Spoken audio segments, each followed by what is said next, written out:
ரொம்ப நாளாக நான் ட்ரை பண்ணி பார்க்கணும் அப்படின்னு நினச்ச ஒரு ரெசிபி தான் உள்ளி தீயல் கேரளா டிஷ். எப்போல்லாம் இதை ட்ரை பண்ண நினைக்கணும் அப்போல்லாம் வீட்டில் தேங்காய் இருக்காது. இன்றைக்கி தேங்காய் இருந்ததுனால இதை ட்ரை பண்ணி பார்க்கலான்னு பண்ண ஆரம்பிச்சிட்டேன். ஒரு பெரிய ஜெல் தேங்காவை துருவி எடுத்துக்கிட்டு அதோட 2 டேபிள் ஸ்பூன் மல்லி, கொஞ்சமாக மிளகு ஆட் பண்ணி நல்லா ப்ரௌன் கலரில் வர வரைக்கும் இந்த மாதிரி வறுத்து எடுத்துக்கணும். அதுக்கப்புறம் ஒரு 5 காஞ்ச மிளகாய், காஷ்மீரி மிளகானா உங்களுக்கு கலர் நல்லாயிருக்கும், என்கிட்ட இல்லை, அதனால் நார்மல் மிளகாய் யூஸ் பண்ணி அதையும் தனியாக வறுத்து அதோட ஆட் பண்ணிக்கிட்டேன்.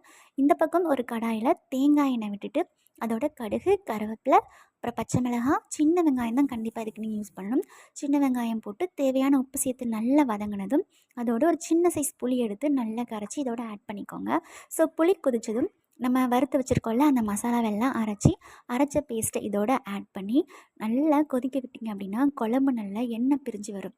இந்த ஸ்டேஜில் கொஞ்சமாக வெல்லம் ஆட் பண்ணிவிட்டு ஃபைனலாக அது மேலே கொஞ்சமாக தேங்காய் எண்ணெயை விட்டு சாதத்தோட பிசைஞ்சு